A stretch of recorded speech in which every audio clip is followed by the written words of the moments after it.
Hi friends, welcome back to my channel.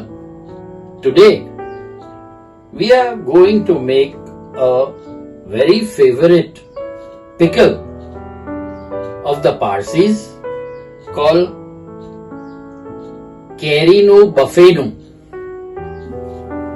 Now for the gravy that we make for it, I have taken 350 grams of Jaggery, chopped it into small pieces, and I have taken some garlic, fresh garlic, and I have chopped it.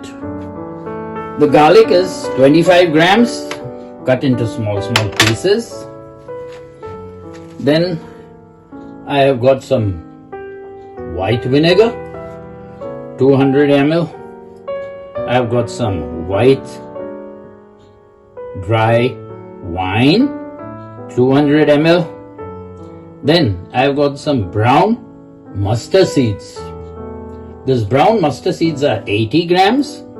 And I have got yellow mustard seeds. We'll be mixing this and grinding it into a nice paste and turning it into Dijon Zenf or Dijon mustard. This is 30 grams. Then over here we have the Kashmiri chili flakes, 200 grams, 1 tablespoon Haldi, half a teaspoon cloves, 1 teaspoon cinnamon, and 1 teaspoon cardamom powder.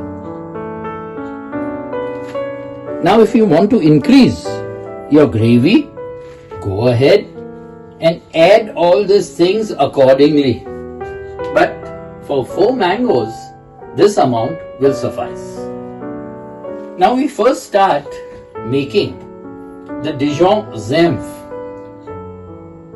If you have or if you find Dijon Zenf where you live, go ahead and use the ready Dijon Zenf product, and you won't be able to, rather you don't have to do all this in order to produce the Dijon Zenf.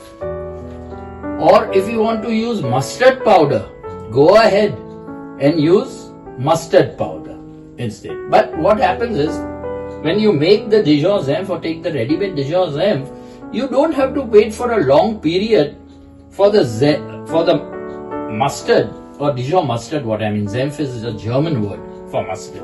You don't have to wait for a long time for the mustard to mature or to ferment and get rid of that bitter taste. For the mustard, we throw in to the grinding jar all the brown mustard and the yellow mustard.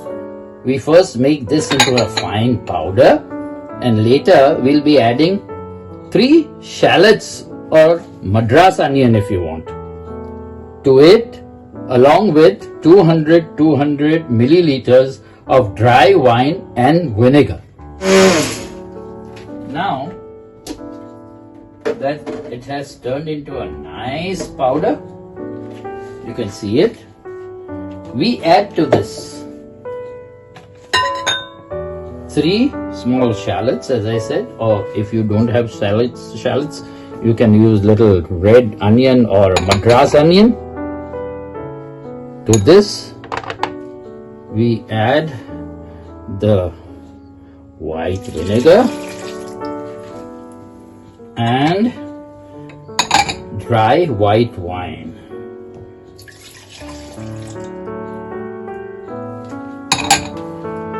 And we mix all this into a nice fine paste. Do this process for a very long time, because you got to whip the mustard in the wine and the white vinegar so that a lot of air is mixed into it and that bitterness of the mustard goes away. In Gujarati, they say, Raine Charavi. So for that Raina Charavani, you have to mix it more and more and more and more in vinegar and wine. But see to it that this machine doesn't become very warm. The machine should remain cool. This is the mustard. We remove it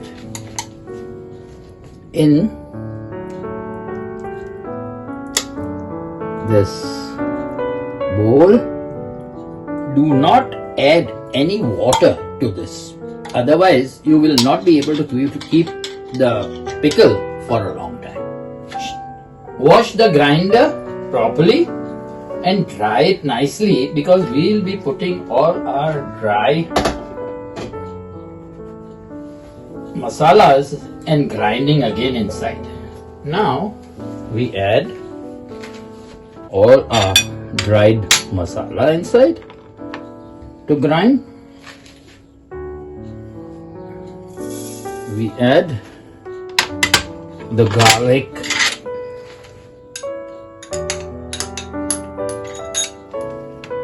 all the jaggery.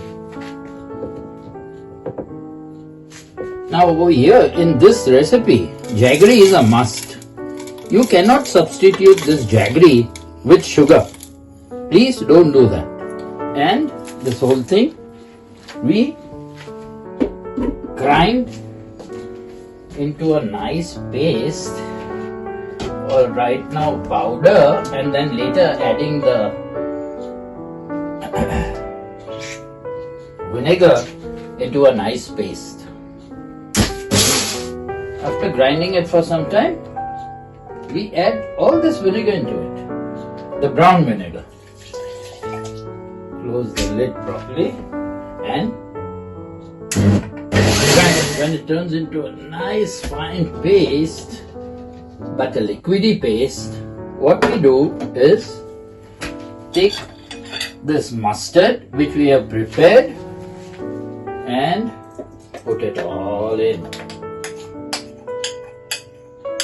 Actually, in this particular pickle, the mustard flavor is very prominent. Now, if you want to have your mustard stronger, go ahead and use only brown mustard seeds. Do not add the yellow or the white mustard seed to it. But the mixture is always nice and it tastes also nice. But if you make the mustard the way I have made it, it will mature faster, it will taste better. Now close this lid and grind it again. We remove the lid. We switch on the hot plate or your stove to full, and to the pan add 1 tablespoon of oil. I'm not going to use a tablespoon. I know what a tablespoon is of oil.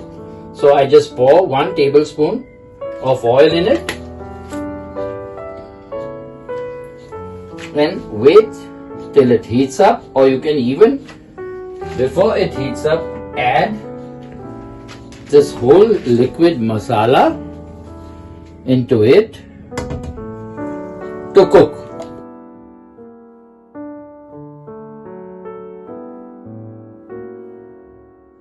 Now all these recipes, especially the Parsi recipes which I have been showing you all, nobody taught me in catering college or anything of that sort.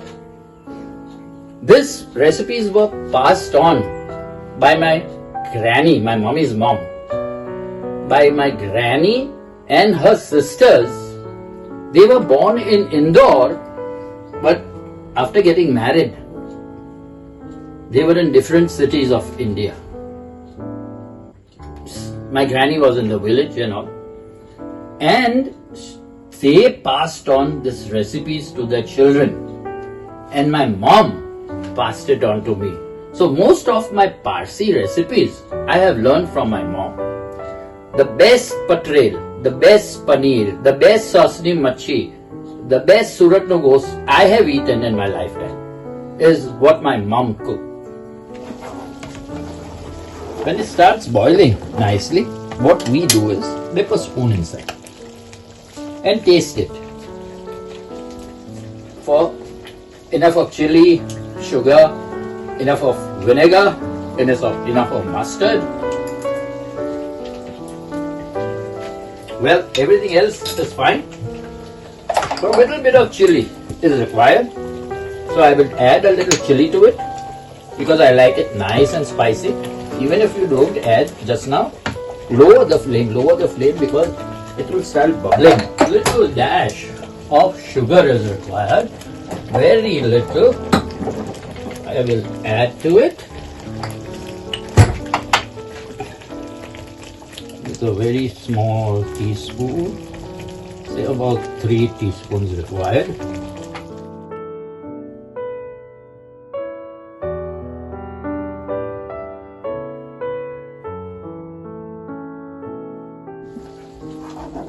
Now since we have switched off the gas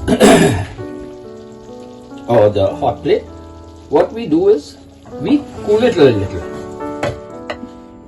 Now after cooling the sauce, what we do is through the sieve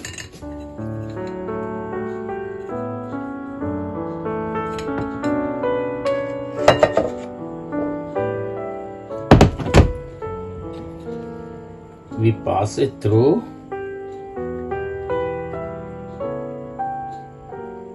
so that all the heavy herbs, the masalas which are inside don't go into the sauce. All this thick what remains inside, we do not throw it out. We put it over here. We'll be collecting all this and then with a hand mixie, try to make it fine again. So, we use a hand mixie. We add, say about 2 tablespoons of brown vinegar to help it to liquidify. And this finely done thing we add directly inside. What we shall do is, for the mustard, we want some more air in the mustard. So we will mix this whole thing still further. Now you see the air bubbles. The air is going in by doing this. And that bitterness in the mustard will go away. Now after whipping it for about 20-25 minutes,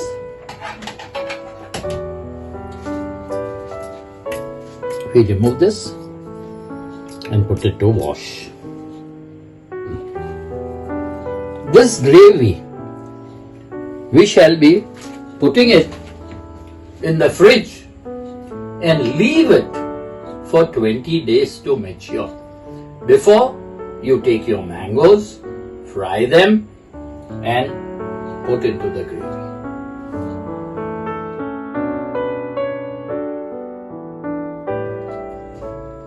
So now after 20 days, I have removed this sauce from the fridge and I have received some nice mangoes from India, Alfonso's, Afus.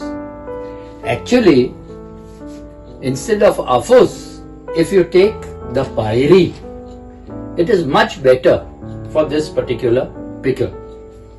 For the simple reason, Afus or Alfonso has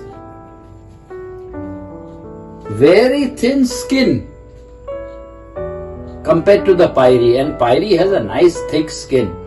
So after it is fried and put into the sauce and it soaks the sauce, the taste with the Pairi is 100 times better than Alfonso. Now to fry these mangoes, you can take a pan take oil, heat it up and fry them nicely. I'm not going to fry it in pan. I'll do another way, that is, I'll take a little oil over here, just say about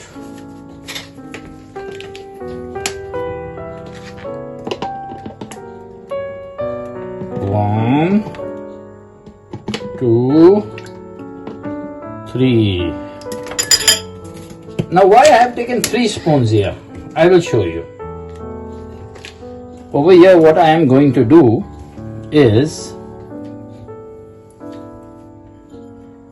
I will wrap or apply some oil with my nice clean hands on the mango nicely. Now the reason for doing this is, instead of frying, I am going to put it in a microwave in a Pyrex dish, and this way it will be fried in the microwave. I'll be leaving it for 30 minutes. But first we shall leave it for 20 minutes, check it, and then continue again for another 10 minutes. So after oiling these mangoes, I am putting it into the microwave. First, as I said, 20 minutes, check it, and then put it for another 10 minutes. As you see, I have removed this sauce from the fridge. Now what is left here is exactly 2 spoons of oil. All this oil I will add so that we are not wasting any oil. My idea of putting this in the microwave, the mangoes, was that I do not waste any oil, though after frying that oil could be used for your normal cooking. But once I fry something, I don't like to reuse my oil. So we put it inside and then we whisk it. If you have a nice electric whisk, go ahead, whisk it with the whisk. But my daughter, to prepare her cakes, has taken the whisk, so I am using my hand mixing. This time you have to again air it basically. By doing that, the bitterness, though the bitterness has calmly come down very nicely, it is no more bitter, but in spite of that, we air it again. After doing this, we just put the spoon inside and taste it again. Beautiful. You can feel the mustard coming out of your nose, but that bitterness is totally gone. But still, whisk it again with a hand mixer or a whisk, better with a whisk, to fool some more air in it. Now after 20 minutes, we remove it from the microwave and shake it a little.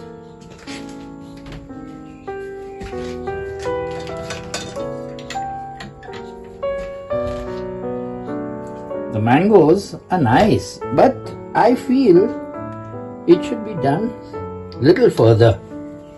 So we put it back for another 10 minutes. You can take small boxes or any box for that matter which you have and place it here. After removing the mangoes, I'll be cooling it a little, placing some sauce in the boxes, putting the mango on top of the sauce, and then again pouring the sauce. I could have done it distributing this sauce in all 4 containers equally, but for the benefit of doubt of some of my viewers who think I do something else and say something else, I'll be using a measuring cup so that they know exactly how much sauce is put in each. So 10 more minutes. We remove the mangoes out. So total, it took 30 minutes. For the mangoes, it is perfect. Instead of frying in oil, we did it in the microwave. It is nice and soft, perfectly fried. Let's cool it a little.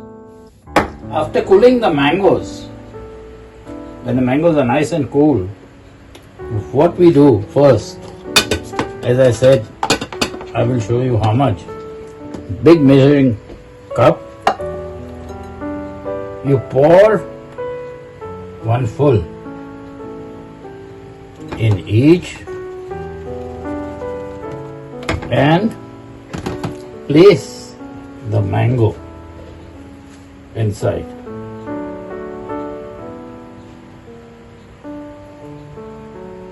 Now what you do is pick up this, take a little,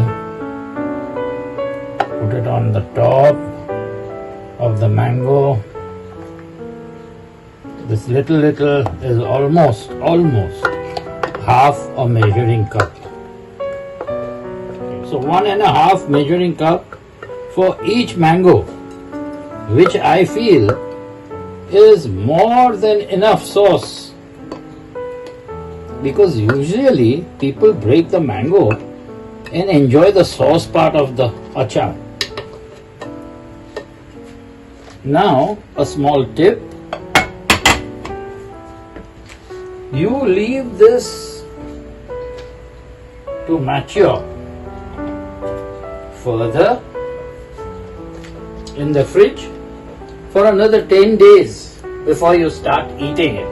And every 2 days, just pick up the mango and turn it inside. Every 2 days you do this. Pick up the mango and turn it inside. So this is how your final product of Bafenu would look like. This we shall cover up with a lid.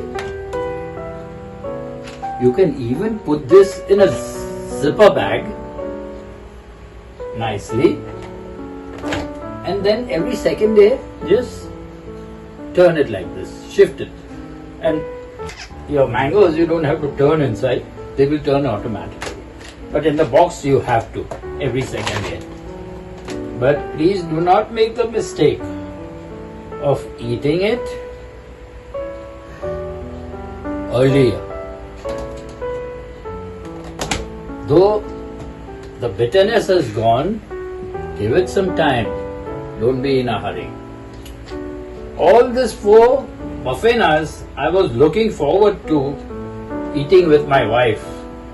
All these 4 will be finished in a month by us.